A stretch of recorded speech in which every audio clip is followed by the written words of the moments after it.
Hello everyone, I am सुगम। Welcome back. तो कैसे हो आप सब? आई होप आप सब अच्छे होंगे।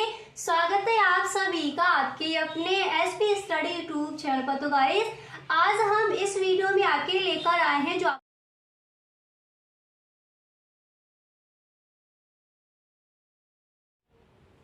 तो गाइस, आज हम इस वीडियो में देखने वाले हैं अर्थशास्त्र का जो आपका पेपर है, बायरन मॉडल पेपर है, उसका आज हम इस वीडियो में फुल सॉल्यूशन लेकर आए हैं। तो आप इस वीडियो में एंड तक बने रहें, ठीक है। तो पहले हम उन 10 क्वेश्चंस को देखेंगे जो हमें खंड का में दिए जाते हैं। वो कौन कौन से क्वेश्चन है जो इस बार के बोर्ड एग्जाम के लिए इम्पोर्टेंट हैं, पहले हम उनको देखेंगे। ओके, तो चलिए शुरू करते हैं। और गाइस, अगर आप इस चैनल पर पहली बार आए हो तो इस चैनल को आप सब्सक्राइब कर लेना एंड बेल आइकन को भी प्रेस कर देना, ताकि वीडियो की जो भी नोटिफिकेशन हो वो सबसे पहले आपके पास पहुंचे। तो देखिए, आज हम देखेंगे अर्थशास्त्र का जो आपका पेपर है, बायरन मॉडल पेपर, उसका आज हम इसमें फुल सॉल्यूशन देखने वाले हैं। बोर्ड एग्जाम के लिए ये पेपर आपका इम्पोर्टेंट है, तो पूरा वीडियो आप यहाँ पर देखिए। तो यहाँ पर जो आपका का नंबर पर प्रश्न है, बहुविकल्पीय जो आपके 10 विकल्प दिए जाते हैं, पहले उनको देखेंगे कौन कौन से इस बार के बोर्ड एग्जाम के लिए इम्पोर्टेंट हैं। तो यहाँ पर आप देख सकते हो, फर्स्ट है कि उपभोक्ता का उद्देश्य अपने को अधिकतम करना है। उपभोक्ता का उद्देश्य अपने को अधिकतम करना है। तो आपको 4 ऑप्शन दिए जाएंगे। अब यहाँ पर देखिए, जो आपका राइट ऑप्शन है वही मैंने यहाँ पर लिखा है, तो आपको ऑप्शन 4 मिलेंगे। तो जो आपका सही ऑप्शन है वो हो जाएगा संतुष्टि करना, ठीक है। उपभोक्ता का उद्देश्य अपने को अधिकतम संतुष्ट करना है, तो जो आपका संतुष्ट वाला जो ऑप्शन मिलेगा वो हो जाएगा राइट ऑप्शन, ठीक है। इसके बाद यहाँ पर नेक्स्ट है, इसके बाद यहाँ पर जो आपका नेक्स्ट है वो दिया गया है, आप देख सकते हो कि निम्नलिखित में से एक टिकाऊ वस्तु उपभोक्ता वस्तु नहीं है। निम्नलिखित में से एक टिकाऊ वस्तु उपभोक्ता वस्तु नहीं है। तो आपको यहाँ पर 4 ऑप्शन मिलेंगे। जो आपका सही ऑप्शन है वो यहाँ पर लिखकर बताया गया है। तो जो आपका सही ऑप्शन है वो हो जाएगा भोजन, ठीक है। क्या है प्रश्न कि निम्नलिखित में से एक टिकाऊ वस्तु उपभोक्ता वस्तु नहीं है, तो वो क्या नहीं है? भोजन नहीं है, ठीक है। सही ऑप्शन कौन सा हो जाएगा? भोजन।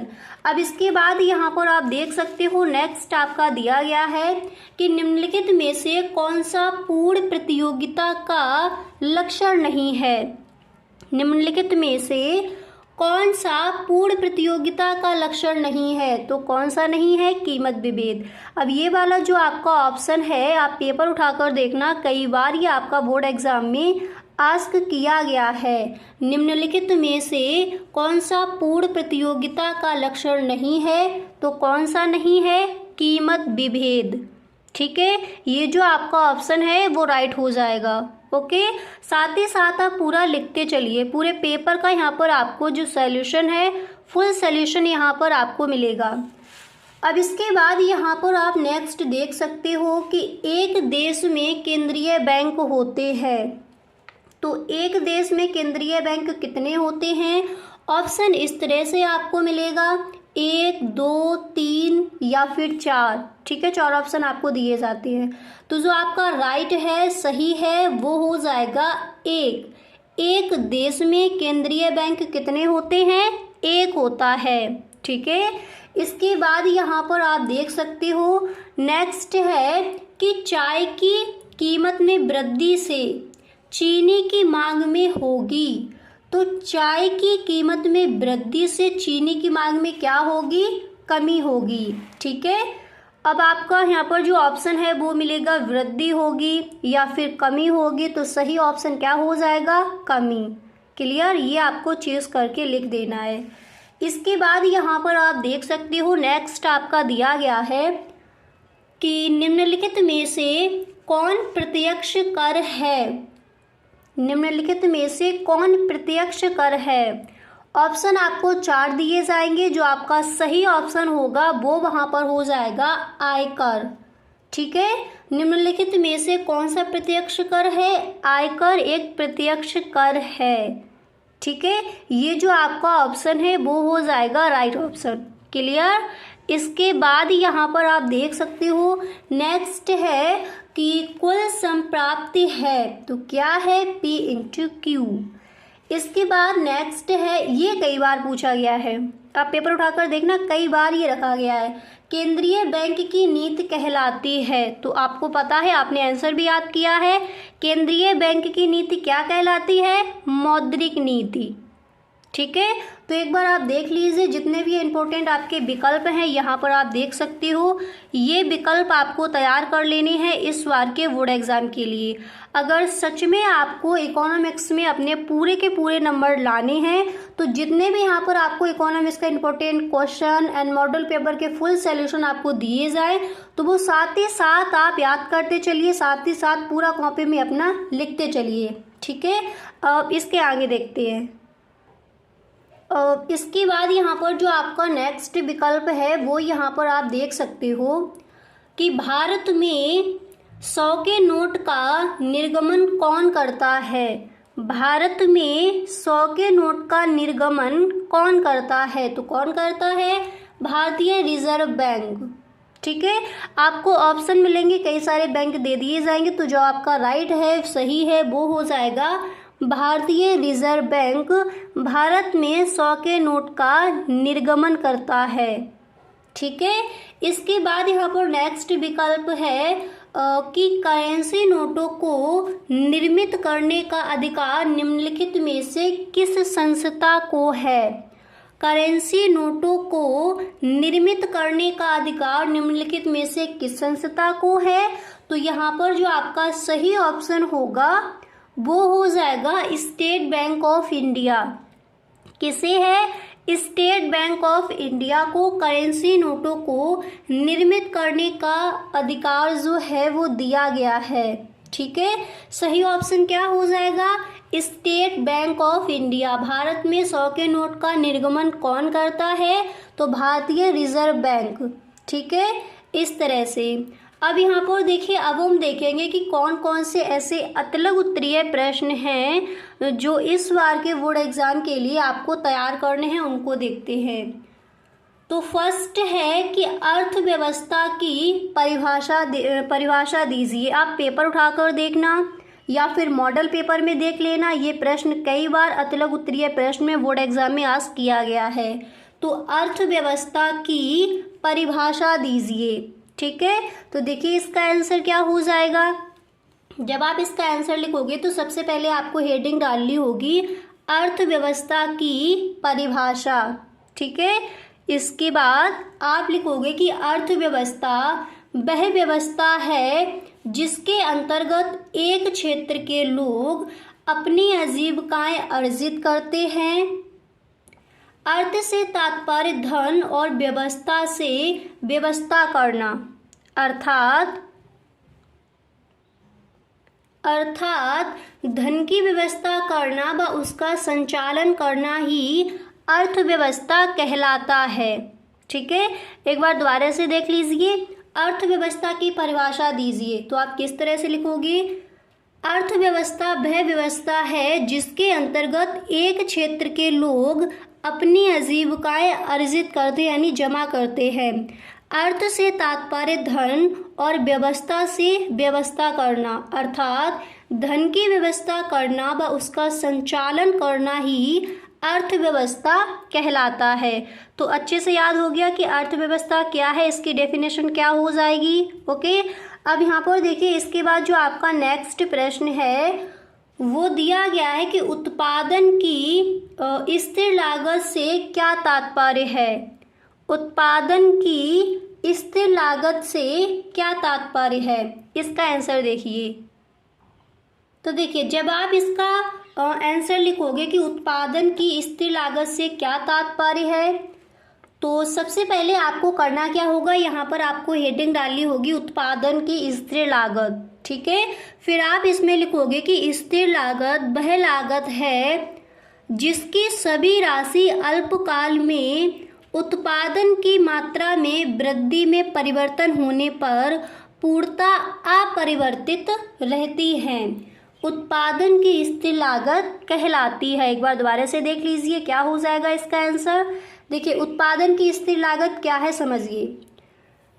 स्थिर लागत वह लागत है जिसकी सभी राशि अल्पकाल में उत्पादन की मात्रा में वृद्धि में परिवर्तन होने पर पूर्णतः अपरिवर्तित रहती है। उत्पादन की स्थिर लागत कहलाती है।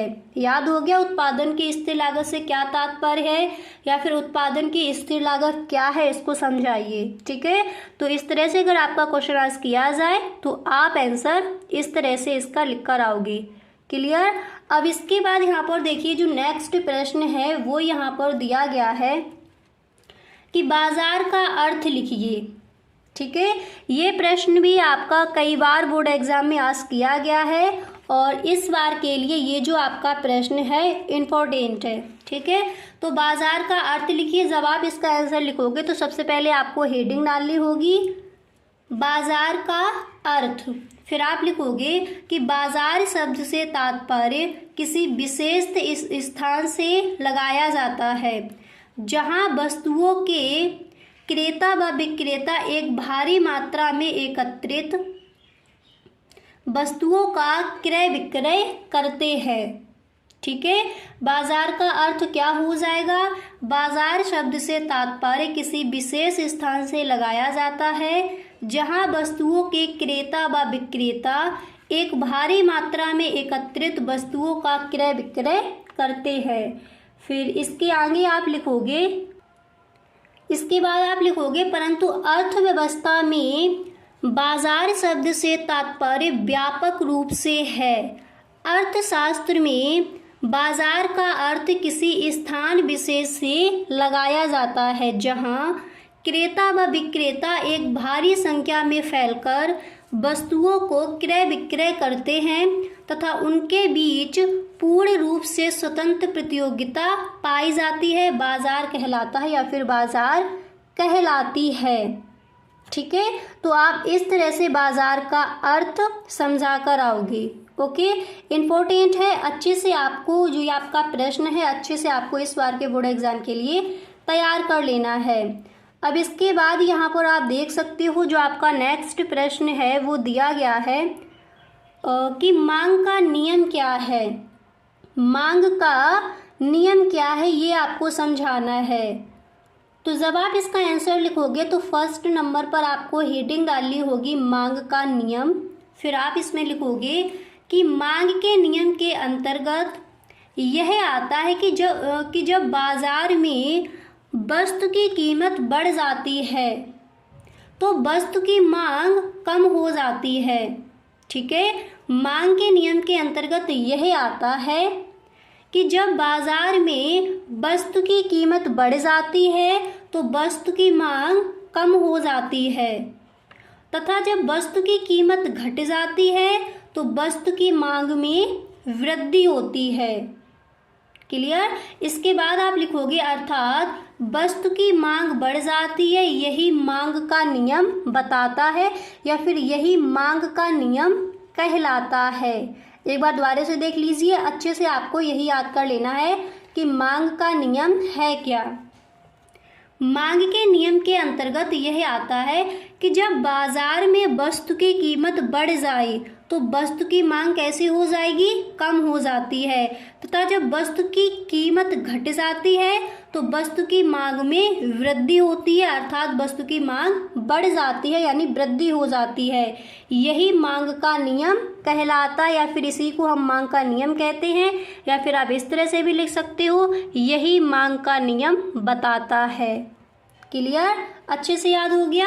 अब इसके बाद यहाँ पर आप देख सकते हो जो आपका नेक्स्ट प्रश्न है वो यहाँ पर दिया गया है कि बेरोजगारी की दर की परिभाषा दीजिए। बेरोजगारी की दर की परिभाषा दीजिए। अब जब आप इसका आंसर लिखोगे तो सबसे पहले आपको हेडिंग डालनी होगी बेरोजगारी की दर की परिभाषा। ठीक है, फिर इसमें आप लिखोगे कि बेरोजगारी की दर की परिभाषा निम्नलिखित है, जो इस प्रकार है फिर इस तरह से आपको इन्वर्टेड कॉमा बिगिन करना है। फिर आप लिखोगे जब किसी व्यक्ति को कुशल योग्यता व इच्छुक होने के बावजूद रोजगार नहीं मिलता तो वह व्यक्ति बेरोजगारी की दर के अंतर्गत आता है। ठीक है, इस तरह से आप इस प्रश्न का आंसर लिख कर आओगे। तो समझ आ गया बेरोजगारी क्या है, एक बार दोबारा से देख लीजिए। बेरोजगारी की दर की परिभाषा पहले इस तरह से आप हेडिंग डालोगे, फिर आप इसमें लिखोगे कि बेरोजगारी की दर की परिभाषा निम्नलिखित है जो इस प्रकार है। देखिए, जब किसी व्यक्ति को कुशल योग्यता व इच्छुक होने के बावजूद रोजगार नहीं मिलता तो वह व्यक्ति बेरोजगारी की दर के अंतर्गत आता है, उसी को हम बेरोजगारी की दर कहते हैं। ठीक है, और इसके बाद यहाँ पर जो आपका अगला प्रश्न है वो आप देख सकते हो। नेक्स्ट प्रश्न यहाँ पर जो है वो आपका दिया गया है। अगला जो प्रश्न है वो है कि वैयक्तिक आय की परिभाषा दीजिए। ये प्रश्न भी कई बार पूछा गया है। तो वैयक्तिक आय है क्या, उसको समझते हैं। तो सबसे पहले इस तरह से आपको हेडिंग डाली है वैयक्तिक आय की परिभाषा। हेडिंग डालने के बाद आपको ध्यान रखना है एक लाइन छोड़ के लिखना है आपको। ठीक है, हेडिंग डालने के बाद एक लाइन छोड़ेंगे, यहाँ से आपको लिखना स्टार्ट करना है तो आपका ज़्यादा अच्छा लगेगा। तो वैयक्तिक आय की परिभाषा दीजिए। तो देखिए इसकी परिभाषा क्या हो जाएगी। वैयक्तिक आय वह आय है जिसमें एक देश में एक अवधि में व्यक्तियों व परिवारों के द्वारा वास्तविक रूप से आय प्राप्त की जाती है। ओके, दोबारा से देखिए, वैयक्तिक आय वह आय है जिसमें एक देश में एक अवधि में व्यक्तियों व परिवारों के द्वारा वास्तविक रूप से आय प्राप्त की जाती है। वैयक्तिक आय या व्यक्तिगत आय कहलाती है। तो आई होप आपको इसकी जो परिभाषा है वो अच्छे से याद हो गई होगी। ठीक है, अब इसके बाद आगे देखते हैं। अब इसके बाद यहाँ पर आप देख सकते हो, उतना लिखने के बाद फिर आपको इस तरह से लिखना है कि वैयक्तिक आय बराबर कुल आय अपॉन कुल जनसंख्या। ठीक है, फिर आपको इस तरह से एक ब्रैकेट बना देना है, उसमें आपको बंद कर देना है। ठीक है, इस तरह से आप उसकी परिभाषा लिख कर आओगे। ठीक है, इसके बाद यहाँ पर जो आपका अगला प्रश्न है वो दिया गया है कि व्यावसायिक बैंक किसे कहते हैं। आप पेपर उठाकर देखना, कई बार ये क्वेश्चन आस्क किया गया है। ठीक है, व्यावसायिक बैंक किसे कहते हैं। तो सबसे पहले इस तरह से आपको हेडिंग डाली है व्यावसायिक बैंक। फिर आपको इसमें लिखना है कि व्यावसायिक बैंक वह संस्था है जो लोगों के लिए लाभ कमाने के उद्देश्य से लोगों की जमाएं स्वीकार कर उन्हें अनेक बदले में निवेश देती है तथा व्यावसायिक बैंक मुद्रा व साख का व्यापार करती है, व्यावसायिक बैंक कहलाती है। तो समझ आ गया व्यावसायिक बैंक क्या है, एक बार दोबारा से देख लीजिए। व्यावसायिक बैंक वह संस्था है जो लोगों के लिए लाभ कमाने के उद्देश्य से लोगों की जमाएं स्वीकार कर उनके बदले में निवेश देती है तथा व्यावसायिक बैंक मुद्रा व साख का व्यापार करती है, व्यावसायिक बैंक कहलाती है। ठीक है, इस तरह से आप इस प्रश्न का आंसर लिख कर आओगे। तो समझ आ गया आखिर व्यावसायिक बैंक है क्या। ठीक है, इसके बाद यहाँ पर आपका अगला जो प्रश्न है वो दिया गया है कि खुली अर्थव्यवस्था से क्या अभिप्राय है। ये सारे आपके अतलग उत्तरीय प्रश्न यहाँ पर बताए जा रहे हैं। ठीक है, इसके बाद हम देखेंगे कि लघु उत्तरीय प्रश्न और विस्तृत उत्तरीय प्रश्न कौन कौन से इम्पोर्टेंट हैं और कौन कौन से हमें इस बार के बोर्ड एग्जाम के लिए तैयार करने हैं। तो यहाँ पर आप देख सकते हो कि खुली अर्थव्यवस्था से क्या अभिप्राय है या फिर खुली अर्थव्यवस्था किसे कहते हैं, इस तरह से भी क्वेश्चन आस्क किया जा सकता है। तो इसका आंसर क्या हो जाएगा। फर्स्ट नंबर पर आपको हेडिंग डालनी है खुली अर्थव्यवस्था। इसके बाद देखिए यहाँ पर आप लिखोगे कि खुली अर्थव्यवस्था से तात्पर्य उस व्यवस्था से है जहाँ एक देश का अन्य किसी दूसरे देश से आर्थिक संबंध पाया जाता है। उसके बाद आप लिखोगे उस देश से, ठीक है, अब यहाँ पर आप देख सकते हो, इसके बाद आपको लिखना है कि उस देश से वे या कोई अन्य देश आयात भी कर सकता है और निर्यात भी, अर्थात खरीद भी सकता है और सामान उस देश में बेच भी सकता है। खुली अर्थव्यवस्था पाई जाती है। भारत देश की अर्थव्यवस्था कैसी है? खुली अर्थव्यवस्था है। ठीक है, एक बार दोबारा से देख लीजिए, खुली अर्थव्यवस्था हम किसे कहेंगे? तो खुली अर्थव्यवस्था से तात्पर्य उस व्यवस्था से है जहां एक देश का अन्य किसी दूसरे देश से आर्थिक संबंध पाया जाता है। उस देश से वे या कोई सामान अन्य देश यानी आयात भी कर सकता है और निर्यात भी, अर्थात खरीद भी सकते हैं और सामान उस देश में बेच भी सकते हैं। खुली अर्थव्यवस्था पाई जाती है। और भारत की अर्थव्यवस्था कैसी है? खुली अर्थव्यवस्था है, क्योंकि यहाँ पर आयात निर्यात दोनों होती हैं। ठीक है, इसके बाद यहाँ पर अब हम देखेंगे कि ऐसे कौन कौन से हमारे लघु उत्तरीय प्रश्न हैं जो इस बार के बोर्ड एग्जाम के लिए हमें तैयार करने हैं, वो यहाँ पर देखिए। ठीक है, तो लघु उत्तरीय प्रश्न आपको कौन कौन से तैयार कर लेने, यहाँ पर जो आपका फर्स्ट है वो दिया गया है। अब देखिए, जो आपका पहला प्रश्न है वो है लघु उत्तरीय प्रश्न में कि वस्तु की मांग में वृद्धि और मांग मात्रा में वृद्धि में भेद कीजिए। ठीक है, वस्तु की मांग में वृद्धि और मांग मात्रा में वृद्धि में जो आपका अंतर है वो आपको बताना है।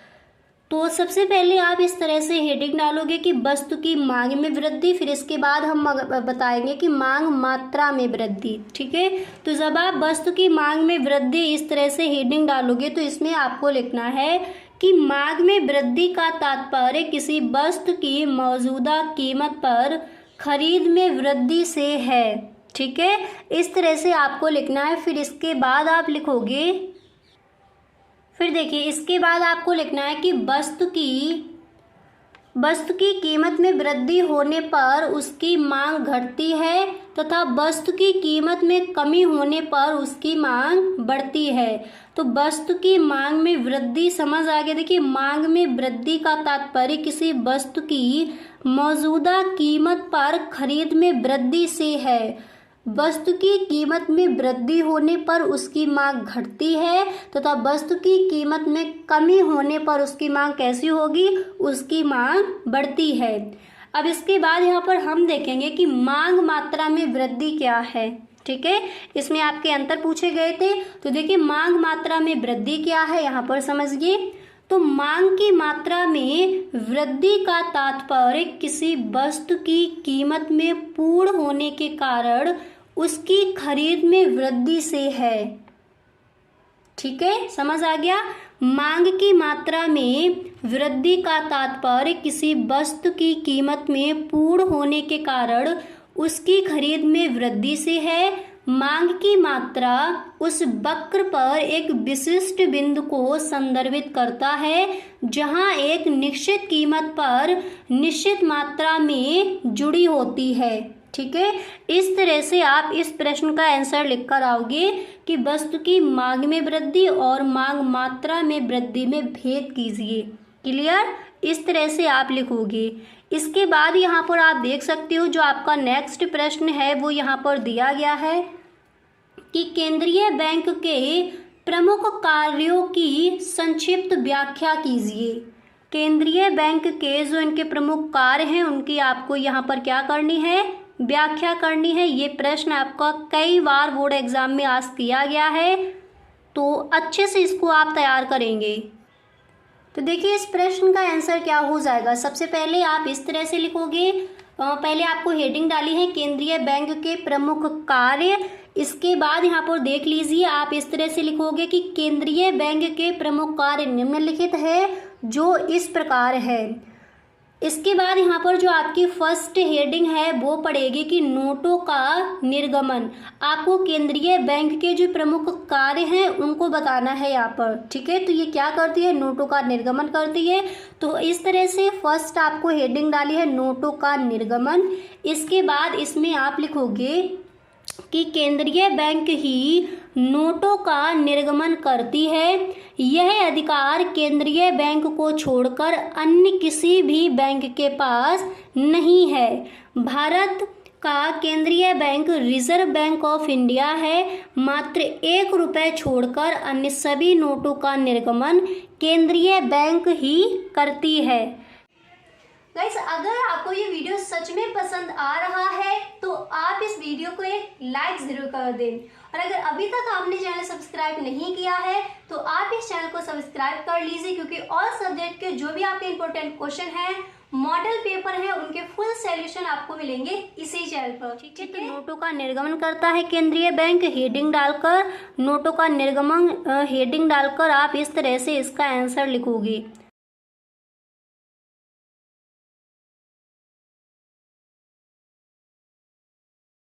क्लियर, अच्छे से समझ आ गया। नोटों का निर्गमन हेडिंग डालकर आप क्या लिखोगे, एक बार दोबारा से देख लीजिए कि केंद्रीय बैंक ही नोटों का निर्गमन करती है। यह अधिकार केंद्रीय बैंक को छोड़कर अन्य किसी भी बैंक के पास नहीं है। भारत का केंद्रीय bank reserve bank of India है। मात्र 1 रुपये छोड़कर अन्य सभी नोटों का निर्गमन कौन करता है? केंद्रीय बैंक। ठीक है, इसके बाद यहाँ पर आपकी जो नेक्स्ट हेडिंग है वो यहाँ पर आपको डालनी है, आप देख सकते हो। जो आपकी अगली हेडिंग है वो यहाँ पर पड़ेगी कि सरकार का बैंकर एजेंट का वित्त परामर्शदाता। इस तरह से आप हेडिंग डालोगे। फिर इसमें आप लिखोगे कि केंद्रीय बैंक सरकार का बैंकर करने का कार्य भी करता है। जब सरकार को ऋण की आवश्यकता पड़ती है तो वह ऋण केंद्रीय बैंक से उधार मांगती है, और केंद्रीय बैंक सरकार को एक निश्चित समय के लिए ऋण प्रदान करता है। ठीक है, इसके बाद आप लिखोगे यह सरकार का एजेंट व परामर्शदाता भी है। कौन है? केंद्रीय बैंक। तो केंद्रीय बैंक के कौन कौन से कार्य हैं? पहला आपने देखा, नोटों का निर्गमन करता है। ठीक है, इसके बाद सरकार का ये बैंकर एजेंट व वित्त परामर्शदाता भी है। कैसे है? केंद्रीय बैंक सरकार का बैंकर का कार्य भी करता है। जब सरकार को ऋण की आवश्यकता पड़ती है तो वह ऋण केंद्रीय बैंक से उधार मांगती है, और केंद्रीय बैंक सरकार को एक निश्चित समय के लिए ऋण प्रदान करता है। यह सरकार का एजेंट व परामर्शदाता भी है। क्लियर, याद हो गया? इस तरह से आप लिखोगे।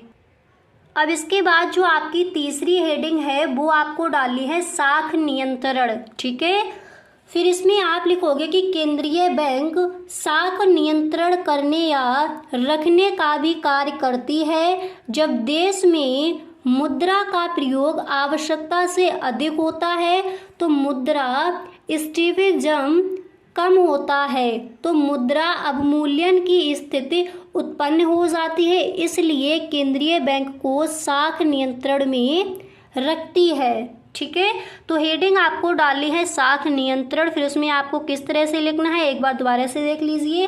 केंद्रीय बैंक साख नियंत्रण करने या रखने का भी कार्य करती है। जब देश में मुद्रा का प्रयोग आवश्यकता से अधिक होता है तो मुद्रा स्फीतिजम कम होता है, तो मुद्रा अवमूल्यन की स्थिति उत्पन्न हो जाती है। इसलिए केंद्रीय बैंक साख को नियंत्रण में रखती है। इस तरह से आप इस प्रश्न का आंसर लिख कर आओगे। ठीक है, इसके बाद नेक्स्ट जो हेडिंग है केंद्रीय बैंक के कार्य आप देख रहे हो। इसके बाद जो इसकी नेक्स्ट हेडिंग है वो यहाँ पर पड़ेगी कि बैंकों का बैंकर। ठीक है, ये आपका है लघु उत्तरीय प्रश्न, तो आपको थोड़ा बड़ा चढ़ा करके ही लिख कर आना है। ठीक है, तो यहाँ पर इसके बाद जो आपकी चौथी हेडिंग है वो आपको डाली है बैंकों का बैंकर। फिर आप लिखोगे कि केंद्रीय बैंक बैंकों का बैंकर भी करती है। केंद्रीय बैंक का संबंध अन्य बैंकों से उसी प्रकार होता है जिस प्रकार व्यवहारिक बैंकों का अपने ग्राहकों के साथ केंद्रीय बैंक बैंक का ऋण जमा कर लेती है और आवश्यकता पड़ने पर उसे वापस भी कर देती है। ठीक है, तो बैंकों का बैंकर किस तरह से है केंद्रीय बैंक, आई होप आपको यहाँ पर समझ आ गया होगा। ठीक है, तो इस तरह से आप इस प्रश्न का आंसर लिख कर आओगे। क्लियर, समझ आ गया? इसके बाद यहाँ पर अगला प्रश्न है आपका, आप देख सकते हो कि तैरती विनिमय दर से आप क्या समझते हैं। तैरती विनिमय दर क्या है वो आपको यहाँ पर समझाना है। तो देखिए, जब आप इस प्रश्न का आंसर लिखोगे कि तैरती विनिमय दर जो है वो क्या है, या फिर तैरती विनिमय दर से आप क्या समझते हैं, तो सबसे पहले आपको हेडिंग डाली होगी तैरती विनिमय दर। फिर आप इसमें लिखोगे कि फरवरी 1973 ईस्वी में जब डॉलर का अवमूल्यन हुआ तो उसी के साथ ब्रिटेन वैश्विक प्रणाली असफल हो गई, अतः Britain, Canada, Italy, Japan, Switzerland मुद्रा कोषों की स्थिर विनिमय दर को त्यागकर अपनी मुद्राओं को अपनी विनिमय दर की शक्तियों के आधार पर अपनी मुद्रा को विदेशी विनिमय दर बाजारों में अन्य देश की मुद्रा के साथ स्वतः ही छोड़ दिया। ठीक है, विनिमय दर के लिए इस प्रकार तैरती या परिवर्तनशील विनिमय दर का प्रारंभ होगा। इसके बाद आप लिखोगे 11 मार्च 1973 ईस्वी में जर्मन, फ्रांस, बेल्जियम, नीदरलैंड व डेनमार्क ने भी इस तैरती या परिवर्तनशील विनिमय दर को अपना लिया। ठीक है, इस तरह से आप लिखोगे। इसके आगे आपको लिखना है या परिवर्तनशील विनिमय दर को अपना लिया। फिर इसके बाद आप लिखोगे कि नॉर्वे व स्वीडन ने भी बाद में स्वतंत्र विनिमय दर में सम्मिलित हो गई। ठीक है, इसके आगे आप लिखोगे कुछ देशों की मुद्रा को डॉलर या सशक्त मुद्रा में बांध दिया गया तथा विकासशील देशों की मुद्रा SDR को और चालू मुद्रा के मूल्यों को विदेशी विनिमय मूल्यों के लिए बांध दिया गया। ठीक है, तो तैरती विनिमय दर से आप क्या समझते हो? आई होप आपको अच्छे से इसका जो आंसर है वो क्लियर हो गया होगा। इसके बाद अगला प्रश्न यहाँ पर दिया गया है कि वस्तु विनिमय प्रणाली क्या है, इसकी क्या कमियां हैं। कई बार क्वेश्चन आस्क किया गया है, तो सही ढंग से इसको आपको तैयार कर लेना है। वस्तु विनिमय प्रणाली क्या है, इसकी क्या कमियां हैं, वो आपको बतानी है। ठीक है, तो यहाँ पर आप देख सकते हो वस्तु विनिमय प्रणाली क्या है। देखिए, जब देश में मुद्रा का प्रचार प्रसार या जन्म नहीं हुआ था, तब मनुष्य अपनी आवश्यकताओं की पूर्ति एक वस्तु को देकर व्यक्ति से दूसरे व्यक्ति से उसकी वस्तु को लेकर करता है, अर्थात वस्तु से प्रत्यक्ष विनिमय ही वस्तु विनिमय कहलाता है। ठीक है, एक बार दोबारा से देख लीजिए वस्तु विनिमय प्रणाली है क्या। जब देश में मुद्रा का प्रचार प्रसार या जन्म नहीं हुआ था, तब मनुष्य अपनी आवश्यकताओं की पूर्ति एक वस्तु को देकर व्यक्ति से दूसरे व्यक्ति से उसकी वस्तु को लेकर करता है, अर्थात वस्तु से प्रत्यक्ष विनिमय ही वस्तु विनिमय कहलाता है। इसके बाद MJ थॉमस ने इसकी क्या परिभाषा दी है उसको देखते हैं। तो SJ थॉमस ने कहा है कि वस्तु विनिमय से तात्पर्य, ठीक है, वस्तु विनिमय से तात्पर्य वस्तु से प्रत्यक्ष विनिमय ही वस्तु विनिमय कहलाता है। इसके बाद क्वेश्चन में दिया गया है इसकी क्या कमियां हैं वो आपको बतानी है। तो नेक्स्ट हेडिंग आप डालोगे वस्तु विनिमय की कमियां। ठीक है, फिर इसमें आप लिखोगे कि वस्तु विनिमय की कमियां निम्नलिखित है, जो इस प्रकार है। इसके बाद यहाँ पर जो आपकी फर्स्ट हेडिंग है वो आपको डालनी है कि दोहरे सहयोग का ना होना। ठीक है, इस तरह से आप हेडिंग डालकर इसमें लिखोगे कि वस्तु विनिमय की यह पहली बार मुख्य समस्या या कमी थी कि इसमें दोहरा सहयोग नहीं पाया जाता है। दोहरे सहयोग से तात्पर्य दोनों तरफ से सहमति वस्तु को बदलने की। अब देखिए, इसके बाद जो आपकी नेक्स्ट हेडिंग है तो वो यहाँ पर पड़ेगी कि भावी भुगतान की समस्या। ठीक है, नेक्स्ट हेडिंग क्या पड़ेगी? भावी भुगतान की समस्या। फिर इसमें आपको लिखना है कि वस्तु विनिमय में यह भी बहुत बड़ी कमी थी कि इस विनिमय में भविष्य में ऋण चुकाने की समस्या थी। ठीक है, फिर इसके बाद आप लिखोगे क्योंकि मुद्रा तो चलती नहीं थी, वस्तु का वस्तु से ही विनिमय होता है, जिसकी मात्रा स्थिर व निश्चित नहीं थी। ओके, इस तरह से आप लिखोगे। इसके बाद यहाँ पर जो आपका नेक्स्ट प्रश्न है वो आप देख सकते हो। अगला जो प्रश्न है वो यहाँ पर दिया गया है कि बजट के उद्देश्यों को समझाइए। बजट के उद्देश्य क्या है वो आपको यहाँ पर बताने हैं। तो आप देख सकते हो, इस तरह से आप लिखोगे। सबसे पहले आपको हेडिंग डाली है बजट के उद्देश्य, फिर आप लिखोगे कि बजट से तात्पर्य सरकार का एक वित्तीय वर्ष के आय और व्यय का ब्यौरा है। बजट के उद्देश्य निम्नलिखित हैं। इसके बाद जो आपकी फर्स्ट हेडिंग है वो यहाँ पर पड़ेगी। जो फर्स्ट हेडिंग है वो आप डालोगे आर्थिक विकास को प्रोत्साहन, ठीक है। फिर इसमें आप लिखोगे कि बजट का उद्देश्य है जो कि वह देश के आर्थिक विकास को बढ़ाने के लिए प्रोत्साहन करे। क्लियर। इसके बाद आप लिखोगे इसके लिए बजट को अनेक क्षेत्रों में कर को कम करने, उनके व्यक्तियों में आर्थिक क्रियाएं करके आर्थिक विकास की ओर बढ़ाने के लिए प्रेरित करना है, ठीक है। इस तरह से आप लिखोगे कि आर्थिक विकास को प्रोत्साहन। इसके बाद जो आपकी नेक्स्ट हेडिंग है वो यहाँ पर क्या पड़ेगी, तो आप देख सकते हो यहाँ पर जो आपकी अगली हेडिंग है वो आपको डालनी है आर्थिक स्थिरता। क्लियर।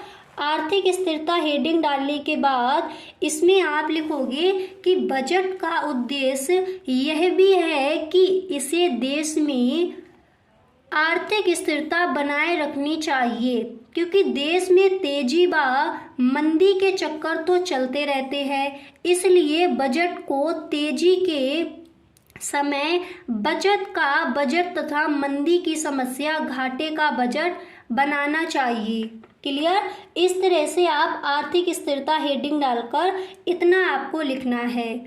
इसके बाद जो आपकी नेक्स्ट हेडिंग है वो यहाँ पर आपको डालनी है। आप देख सकते हो जो आपकी अगली हेडिंग है वो यहाँ पर पड़ेगी कि रोजगार का सृजन, ठीक है। रोजगार का सृजन हेडिंग डालकर इसमें आपको लिखना क्या क्या है वो यहाँ पर देख लीजिए। तो तीसरी हेडिंग क्या है, रोजगार का सृजन। आप लिखोगे कि बजट का उद्देश्य है कि उसे रोजगार का सृजन करना चाहिए, जिसके लिए बजट को अनेक सड़कें, पुल, नहरें इत्यादि जैसे उपकरणों का निर्माण करवाना चाहिए, जिससे कि लोगों को रोजगार प्राप्त करने के अवसर प्राप्त हो जाए।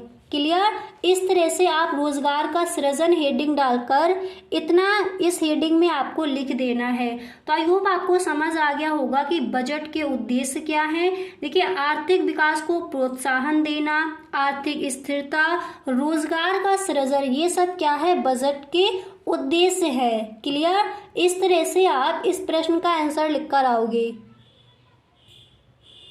गाइस, तो आज के लिए बस इतना ही। अब मिलते हैं नेक्स्ट वीडियो में। अगर सच में आपको ये वीडियो पसंद आया है तो आप इस वीडियो को एक लाइक ज़रूर कर दें, और इसी तरह से जितने भी आपके इम्पोर्टेंट क्वेश्चन हैं, मॉडल पेपर के फुल सॉल्यूशन और सब्जेक्ट के आपको इसी चैनल पर मिलेंगे। तो आप इस चैनल को सब्सक्राइब करना ना भूलें।